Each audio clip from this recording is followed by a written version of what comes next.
What happened to the asshole person in your life? Completely removed from my life, blocked on every single mode of communications. Thanks for a shitty childhood, Dad. He got to keep his job while many people he terrorized were laid off. Not counting the ones who quit because of him. He lives in a lovely house, his wife is a VP who just had a baby. He's oblivious. Graduated in 2000. Had one bully die in a car accident in 2001, another die in a snorkeling accident in 2002 and the third one is in a supermax prison since 2015 on multiple counts of trying to buy a baby to rape off an undercover cop. Oh, this is one of my favorite stories. My wife had jacked teeth in middle school, before her mom could get her braces. The asshole that teased her mercilessly and dubbed her Snaggletooth. He died in jail of a tooth infection from smoking meth. Died. He was seriously drunk and decided to kill himself by driving 90 miles an hour in a 30 zone and he didn't swerve in time and died fairly quickly. Moved away, divorced his wife and got a girlfriend with the same name. He was an asshole. He was my babysitter as a kid and abused me for some reason. He burned me really bad once and my parents got to see that I didn't lie about him. Don't always regard your child's story as fake. Sit down and talk to them. Edit. Thanks for 50 upvotes. I am fairly new to Reddit and didn't expect to get attention at all. He is still thriving in life. With a good job and family. Not everything is a fairy tale where karma hits them hard. That just means he has more to lose now. He got an aggressive brain tumor, making him rethink his entire view on life and start being a decent human being. Also might have affected his personality in some way, all around a better person. They lost a really good friend because it was convenient to lie instead of just being honest. They are harassing and stalking me and the police will do nothing because they are my parents. I am a grown woman with a husband and kids of my own. They send messages, weird love bomb gifts, the police to the door on fake wellness checks. We have tons of evidence and have talked to a lawyer. Familial stalking isn't a thing. My dad will snap and murder me someday. It sucks and I feel powerless to do anything. He's currently in jail for violating the restraining order and trying to force his way into the house while our elderly, disabled mom was home alone. I was at work and Dad was running errands for Mom. One of them decided to go boating drunk alone in the winter on an unfamiliar lake and drowned. The other decided that all the doctors who were telling her she had stage 4 lung cancer were lying to scam her out of money because when she called the paramedics one of them said she didn't look like someone who was dying and said paramedic was very handsome.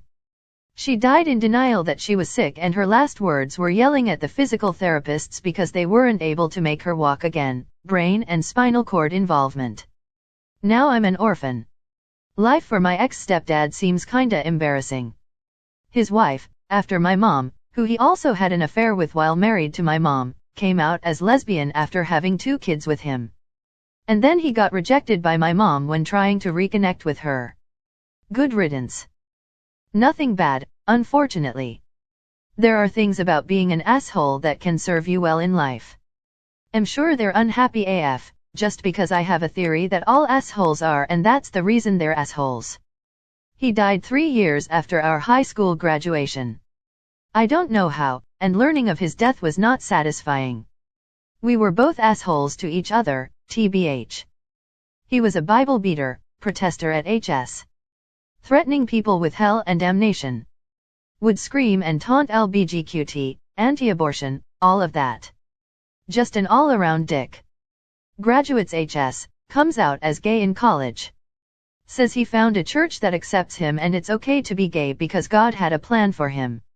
Year later, diagnosed with leukemia. Dies. The damage he did to so many people. Cheated and physically assaulted my mom, moved on to a new house, 3 floors, ca 600 square meters, with a new family. Needless to say he's doing better, but I'll never fucking forgive him. Planning my revenge as I write this. It will not be pretty. There was this guy I met when I was 5 years old, we became very good friends a bit too quickly. At first, he was a great friend, but when we turned 10 he decided to start blaming me for all of his problems. The event I remember the most was, after school, middle of winter, Canada, the guy had made a pretty big snowball that could have been too big for a snowman. He told me to protect the ball until he came back. At that moment, the supervisor called me over since my parents had arrived, and so I left. The next day, middle of the morning recess, the guy just comes behind me and punches me on the back of the head saying my effing snowball was destroyed because of you. Let's just say I decided to stop being his friend at that moment. Now, skip forward up to last summer, got a summer job at Walmart and the guy's also working there. We say hi and talk a bit to catch up on each other's lives. Turns out the guy had been kicked out by his mom and moved in with his dad for 2 years in another city. He started smoking weed and cigarettes. He hung out with a bunch of people that had a pretty bad reputation. He apparently often skipped work, although he told me he loved the job. He had a GF that I knew from name due to some pretty bad rumors on her. He was cheating on said GF with a girl at the job, according to rumors. And lastly, he didn't seem to want to become a better person. So Alex, if you ever read this, I'm ready to be your friend again, just like the good old days, but please try to become a better person. She's still an asshole. Just a year older. And now she is trying to get me to vape. I stopped paying attention to him once I moved out, but the last I saw, he was unhealthy, unemployed, and unloved. Serves a motherfucker right. It's my older brother. He's very short-tempered and disliked pretty much everyone. He would constant bully me and our younger brother, and he also stole from us regularly, pocket change. He came out to me a bit before my family, hoping we wouldn't think differently of him. Of course we are an accepting family. I was surprised he thought anyone would have issues since we literally lived with our gay uncle, who is now my aunt, as kids. To clarify, he came out to us at around 20 years old. So after this it's like someone took a weight off of him and he lightened up a bit, not a 180 but became more understanding. He lives in Chicago with his boyfriend now and we have regular weekly phone calls to catch up. This is petty, but I refer to him as the asshole because as kids he ripped up my Blue Eyes White Dragon and Dark Magician at the bus stop in front of all my friends just so they would see me cry. Overall he's much nicer now and my shining example that people can change over time after maturing and accepting themselves. He is doing well. Married his grade school sweetheart, 5 kids, a bunch of grandkids. Good job with a nice pension coming his way. LD like to say that I am happy for him, but it would be a lie. Every few months she makes new accounts to try to get me to be her friend again, even though I have blocked her on everything and told her in no uncertain terms that I do not want to speak to her ever again. And then she writes posts about me on her Facebook and Tumblr about how awful I am and how she dodged a bullet. Rinse and repeat. I was robbed at gunpoint in high school by 3 kids and bullied for an entire year by another 3/4 of those guys are now dead. At first I was thrilled each time one would die because they were all giant pieces of shit, but then it hit me that maybe all of these guys had something in common. Maybe all of them were secretly living really shitty lives and had to find an avenue to release it, and unfortunately I was the target a few times. The most recent death showed me it was more than coincidence and that some shitty people may only be shitty because they're having a rough go of it. I went from good riddance to maybe I should reach out to that last guy to see if he's doing okay real quick. I got bullied in 5th grade by this one boy.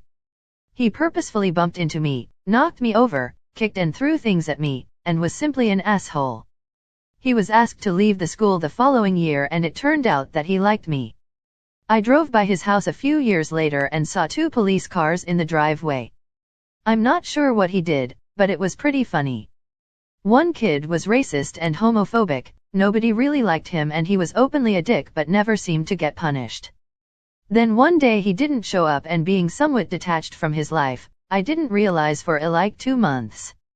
I asked around after a while and turns out he said some terrible shit and got deported by like 6 girls. After an investigation, mainly just asking around, the school told him he could either choose to leave, or be expelled. Greatest thing to happen to our school. I cut them out of my life, blocked everywhere and don't want to know anything more about them. Last I heard they had moved to another state, so at least I no longer worry about bumping into them randomly. Oh, you mean my ex who beat me while I was pregnant with his child and then tried to destroy my career? His brain literally melted from some weird disease and he died young. It was great.